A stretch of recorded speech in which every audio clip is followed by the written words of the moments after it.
चलो अपन है ना जो मीनिंग सीसी का हो गया, तो अब आगे देखते हैं इसी में objective of CC. Objective of CC यानी सीसी की विशेषताएं, कंटिन्यूस एंड कॉम्प्रेसिव इवोल्यूशन की विशेषताओं में to making evaluation and integral part of teaching learning process. देखो पहली विशेषता है कि बालक के लिए शिक्षा का आंतरिक भाग है। क्या? सीसी। इंटीग्रल यानी आंतरिक पार्ट है। इवोल्यूशन, इवोल्यूशन क्या भारी थोड़ी है, आंतरिक प्रक्रिया है, इंटीग्रल पार्ट है। दूसरी है to provide scope for self evaluation, यानी जो सीसी है स्वमूल्यांकन, स्वमूल्यांकन के बारे में एक स्कोप प्रदान करती है। टू प्रोवाइड स्कोप यानी सेल्फ इवोल्यूशन के बारे में स्कोप, स्वमूल्यांकन का स्कोप प्रदान होता है। थर्ड है to help developing competitive and effective skills of psychomotor skills, यानी सीसी के माध्यम से बालक को अपन कौशल आधारित अध्ययन भी करवा सकते हैं। सीसी में बालक का बिल्कुल बारीकी से अध्ययन किया जाता है। शिक्षक उसके साथ बिल्कुल मिल जाता है। उसको लगता है कि अपन ने जो शिक्षण कार्य करवाया है वो कितना बच्चों ने उसको ग्रहण किया है, कितनों ने नहीं किया है। तो इसके लिए वो रेमेडियल टीचिंग करवाएगा। तो रेमेडियल टीचिंग के माध्यम से, उपचारात्मक शिक्षण के माध्यम से वह बालक को कौशल आधारित शिक्षण कार्य भी करवा सकता है कि कहां पर कौन सा कौशल की आवश्यकता है। तो देखो इसके अंदर क्या होगा, टू हेल्प करता है developing cognitive and effective skills and psychomotor skills, यानी जो बालक साइकोमोटर्स हैं, कुछ मंदबुद्धि है, कुछ विकलांग है, कुछ जैसे कि मान लो कुछ और अपंगता है, तो उन वाले बालकों को पूरी तरह से इसके माध्यम से पढ़ाया जा सकता है। फोर्थ वाला आता है टू ले emphasis of thought process and D emphasis memorisation. हम क्लासरूम में पूरी कोशिश करते हैं कि अपना शिक्षण कार्य में सब बच्चे इंटरेस्टेड के साथ पढ़ें, यानी पूरी तरह से उसको ग्रहण करें। पूरी कोशिश करते हैं कि एम्फेसिस करते हैं, थ्रू आउट प्रोसेस है कि जो स्मृति के अंदर आ जाए। सीसी के माध्यम से जो पढ़ाया गया जो टॉपिक है, कंटेंट है, वो बालक के इंटीग्रल पार्ट में बैठ जाए, वह उतनी स्मृति में आ जाए, मेमोराइजेशन स्मृति में आ जाए। फिर है to give teaching learning strategic and the basic of regular diagnosis, यानी हमें कोई एक्टिविटी आयोजित भी करवानी होती है। एक्टिविटी आयोजित करवा के हम बालक को डायग्नोसिस करेंगे कि बालक ने उसको बताएंगे निदानात्मक के बारे में कि भाई क्या इसमें कमी है, तो इसके लिए अपन कोई एक्टिविटी भी करवा सकते हैं। तो इस प्रकार से कुछ ये ऑब्जेक्टिव ऑफ सीसी है, जिसका मतलब आप समझ गए हैं, है ना। तो अब इसमें एम्फेसिस और मेमोराइजेशन हो गया, डायग्नोसिस हो गया। आगे देखें आप इसी कड़ी में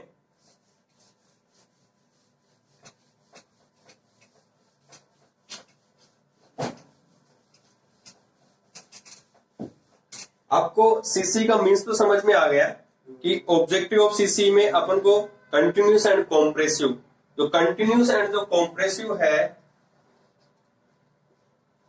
कंटिन्यूस एंड कॉम्प्रेसिव के अंदर कंटिन्यूस को भी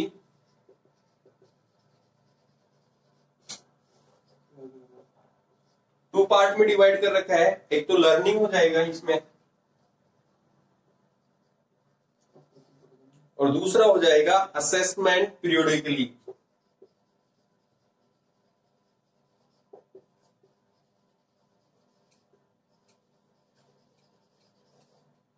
पीरियोडिकली है ना।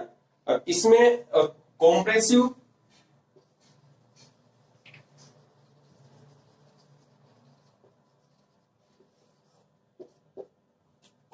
का मीन्स होगा स्कोलास्टिक और को स्कोलास्टिक, यानी विद्यालय में जो एक्टिविटी होती है उसके बारे में। एक तो होती है स्कोलास्टिक, एक होती है को स्कोलास्टिक। स्कोलास्टिक का मतलब शैक्षिक और को स्कोलास्टिक का मतलब सहशैक्षिक, है ना। अब स्कॉलास्टिक जो एक्टिविटी होती है उसमें आ जाता है फॉर्मेटिव। क्या आता है? और इसमें आ जाता है समेस्टिव। फॉर्मेटिव और समेस्टिव। अब फॉर्मेटिव और जो समेस्टिव है, आप जानते हो फॉर्मेटिव और समेस्टिव FA और SA। फिर और कोई स्कॉलास्टिक है। कोई स्कॉलास्टिक के मतलब होती है शैक्षिक जो विद्यालय में जो एक्टिविटी होती है, जैसे खेल प्रतियोगिताएं वगैरह जो भी होती है, वो सारी चीजें इसमें आ जाएगी कि किसी बालक ने विद्यालय के अंदर, जैसे कि मान लो 15 अगस्त है, कोई भी नेशनल फंक्शंस मनाए गए हैं, राष्ट्रीय कार्यक्रम जो भी हुए हैं, उसमें किस प्रकार से उसने भाग लिया है, जैसे कि मान लो थिंकिंग, उस सारी चीज को नोट किया जाएगा। वो कितना सोशलिज्म है, सामाजिक है, और कितना इमोशनल है, दूसरों के प्रति वह कितना अपना योगदान देता है, ये सारी चीजें को स्कॉलास्टिक में आ जाएगी। तो आपकी समझ में आ गई सीसी की विशेषताएं, और सीसी की विशेषताओं के माध्यम से अपन नेक्स्ट है, आप इसके माध्यम से भी पूरे कंटिन्यूस एंड कॉम्प्रेसिव इवोल्यूशन की जो कैरेक्टरिस्टिक्स है उसको एक्सप्लेन कर सकते हैं। चैलेंजेस ऑफ सीसी, यानी सीसी में क्या चैलेंजेस हैं उनको भी थोड़ा सा ब्रीफली देख लो आप, कि सीसी के अंदर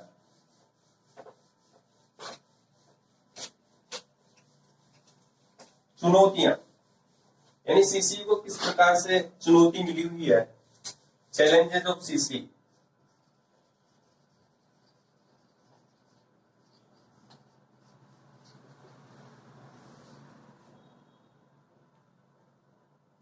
challenges of CC. Challenges of CC में देखेंगे सबसे पहले लार्ज क्लास स्ट्रेंथ, की जो लार्ज क्लास है,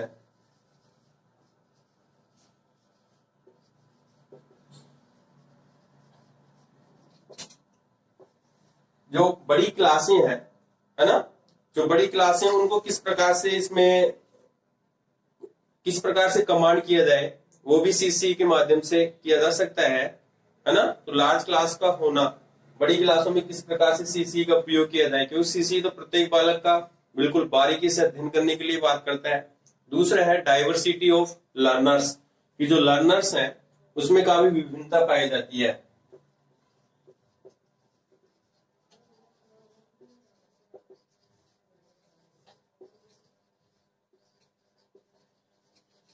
डाइवर्सिटी ऑफ लर्नर्स की बात करेंगे, विभिन्नता का होना, है ना। थर्ड पॉइंट है आपका टीचिंग लर्निंग रिसोर्स का,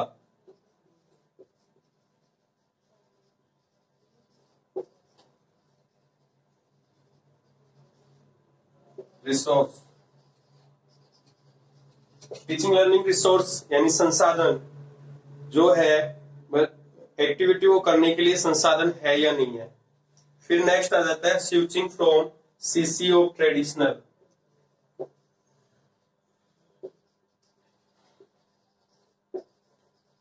switching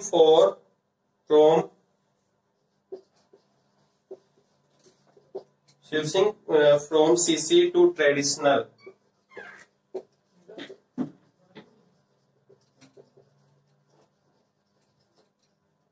switching from CC to traditional, evolution in higher class।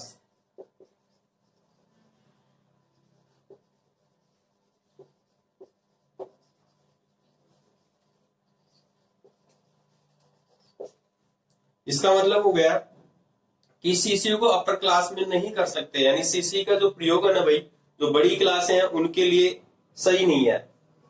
Only for primary या फिर अपर प्राइमरी लेवल तक कर सकते हैं। बेस्ट तो जो प्राइमरी लेवल की जो क्लास है उनके लिए सीसी का प्रयोग बिल्कुल इवोल्यूट तरीके से किया जा सकता है। बट बात करें अपन सेकेंडरी और हायर सेकेंडरी और कॉलेज लेवल पर, इसका प्रयोग ठीक नहीं है। नेक्स्ट है कि इसमें जो हायर पुपिल्स टीचर रेशो के बारे में भी बात की गई है।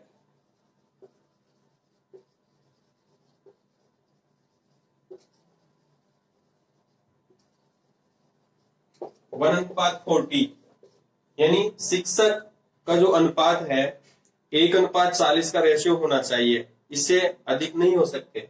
यानी एक टीचर है उसके पास 40 बच्चे ही होनी चाहिए, ये नहीं कि भाई 60 बच्चे बैठे हुए हैं, 65 बच्चे बैठे हुए हैं। तो लार्ज क्लास स्ट्रेंथ, ये इसके लिए चैलेंजेस है, यानी चुनौतियां हैं। तो आपने ऑब्जेक्टिव ऑफ सीसी देख लिया, ऑब्जेक्टिव ऑफ सीसी के बाद में चैलेंजेस ऑफ सीसी हो गया, चैलेंज ऑफ सीसी के बाद में इसके पर्पज ऑफ सीसी आते हैं, यानी सीसी के उद्देश्य क्या है। सीसी के उद्देश्य हैं, सबसे पहला उद्देश्य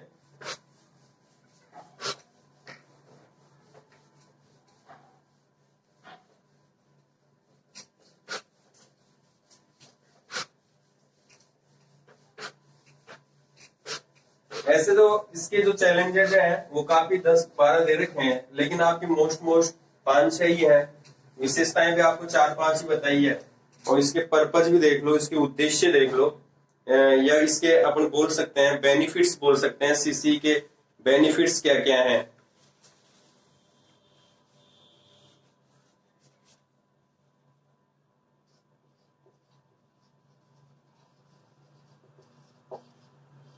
बेनिफिट्स ऑफ सीसीई, सीसी के लाभ।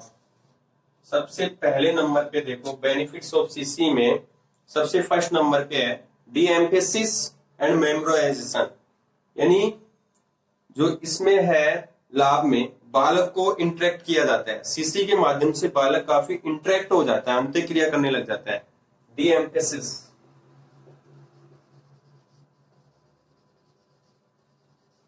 D emphasis of memorisation,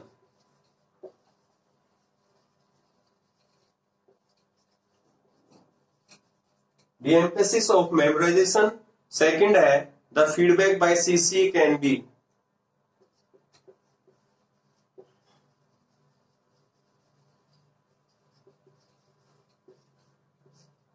the feedback of CC can be effective. देखो भाई सीसी के माध्यम से काफी इफेक्टिव, काफी प्रभावशाली शिक्षण कार्य होगा। Can be effective,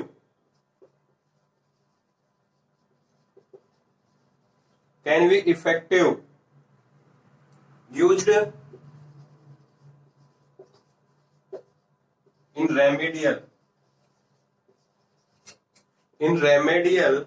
teaching,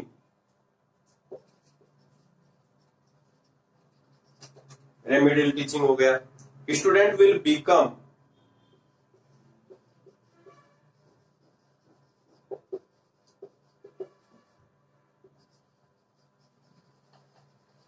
student will become more regular and punctual, more regular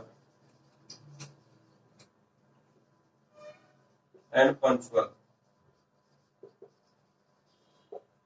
more regular and punctual। Last है equal opportunity given to student. देखो सीसी के माध्यम से क्या होगा कि सभी बालकों को समान अवसर मिलेगा, सभी छात्र समान अवसर प्रदान किया जाता है। ये नहीं है कि भाई एक बालक अधिक या दूसरा बालक कम, इक्वल अपॉर्चुनिटी मिलती है।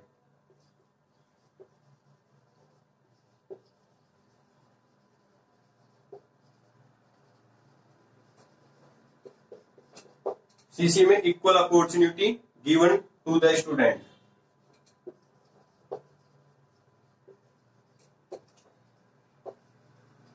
Given to the student. तो आप एक बार समझ लें बेनिफिट्स ऑफ सीसी, सीसी के लाभ क्या है, सीसी से क्या क्या अपन को बेनिफिट्स होते हैं। तो देखो कि सीसी सबसे पहले बताती है कि बालक को इंटरेक्ट किया जाता है। सीसी में बालक को क्या किया जाएगा, इंटरेक्ट करने लगेगा, बालक खुद अंत्य क्रिया करने लगेगा, डीएम्फेसिस हो जाएगा बालक, है ना। और दूसरी जो विशेषता है the feedback by CC can be, कि फीडबैक के आधार पर रेमेडियल किया जा सकता है।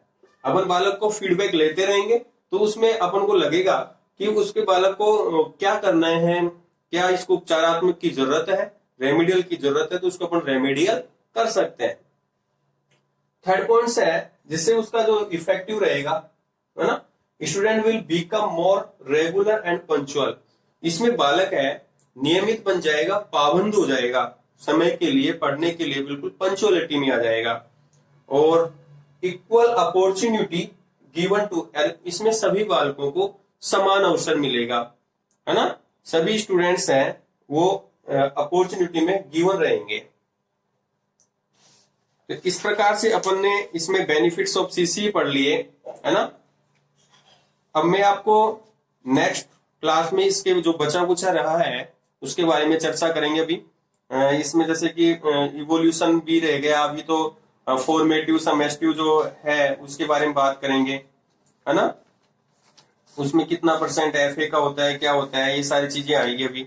तो इस प्रकार से आपके सतत एवं व्यापक मूल्यांकन में का आशय आपके समझ में आ गया होगा कि सतत व्यापक मूल्यांकन में बच्चों के वृद्धि और विकास के समस्त क्षेत्र हैं, वृद्धि के जो पूरे के पूरे जो क्षेत्र हैं, सतत एवं नियमित आंकलन इसका अर्थ है, जिसके द्वारा विभिन्न विधियों, मेथड्स के और टूल्स के माध्यम से बच्चों का आंकलन किया जाता है ना। सतत एवं व्यापक, तीन शब्द हैं इसमें, सतत, व्यापक और मूल्यांकन, कंटिन्यूअस, कॉम्प्रेहेंसिव और इवोल्यूशन, तीन शब्द है। सतत का आपको अर्थ पता चली गया कि सतत का मतलब होता है आंकलन, असेसमेंट करना, क्लास में असेसमेंट करना, बालक का परीक्षण करना, डे टू डे परीक्षण करना कि बालक ने, बच्चे ने क्या सीखा है, कितना सीख चुका है, उसके साथ कार्य करने की आवश्यकता है या नहीं है। तो ये हो गया व्यापक, कॉम्प्रेहेंसिव। और कॉम्प्रेहेंसिव का मीन्स होता है कि शारीरिक, मानसिक, सामाजिक, है ना। आपको बताया था ना कि मेंटल, इमोशनल एंड फिजिकल, शारीरिक, मानसिक, है ना, सामाजिक, नैतिक और संवेगात्मक विकास में की आवश्यकता के बारे में। और इवोल्यूशन का मतलब मूल्यांकन, जो कक्षा में जो पढ़ाया गया है, जो अधिगम करवाया गया है, उसके साथ उसने कितना सीखा है, उसके कौशल के बारे में, स्किल्स के बारे में, ये सारी चीजें बात कर लेंगे अपन। ओके, तो चैलेंजेस ऑफ हो गई, ऑब्जेक्टिव हो गया और पर्पज हो गए। पर्पज अभी नहीं हुए, पर्पज नेक्स्ट क्लास में करवा देंगे।